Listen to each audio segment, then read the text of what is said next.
আচ্ছা কোনছে আল্লাহ বড় না মানুষ বড়? ধরো গাদা, তুই কার হাতে কার জোড়া দেশ? কুড়াই আল্লাহ আর কুড়াই মানুষ। যেটা কবার কইছে ওইটা কন। আল্লাহ বড় না মানুষ বড়? আল্লাহই তো বড়। আল্লাহ বড়, তাহলে আল্লাহর কথা না হইনা মানুষের কথা শুনেন কে? তুই কি কইতাছস?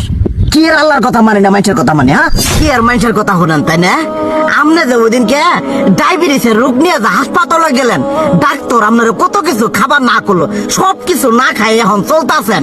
তাহলে আল্লাহ যে আপনারে কইছে যে হারাম খাবার না, সুদ খাবার না, কই আপনি তো কাম কাজ বাদ দিয়ে এলাকার মধ্যে টাকা পয়সা না গায়ে খালি ওইলে দিয়েই খান। নিজেরা টিয়াও হালাল ভাবে কামাই করেন না, ওই সুদ তো না কয়টা টিয়া করে লাভ আহে ওইলে দিয়ে দিয়ে চলেন আর পেট বড় বানাইছেন।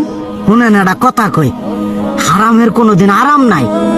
হালাল পথে রুজি রোজগার করেন, প্রয়োজনে এড়া বেলা কম খায়েন, তাও শরীর পিণ্ডও ভালো থাকবো, কোনো রোগ বেদও হবো না, আরামও পাবেন, আল্লাহও খুশি থাকবো। তুই আমার এইভাবে বুঝাবি আগে কইলি না কে? আসলে এই বিষয়টা তো আমি কখনো মাথায় এইভাবে নিইনি যে আমাদের কখনো ডাক্তার নিষেধ করলে ঠিকই আমরা নিষেধ মানি, কিন্তু উপর আলাদা কত কিছু নিষেধ করে দিয়ে সেটা মানি না। আর এই যে হারাম পথে টিয়া পয়সা কামাই করতেছেন, শরীরের মধ্যে দুনিয়া রোগ বেত হয়েছে, দেখা যাইতেছে যা টিয়া হারাম পথে কামাই করতেছেন তার তো বেশি টিয়া মনে করেন জ্বলেই যাইতেছে গা বেশি।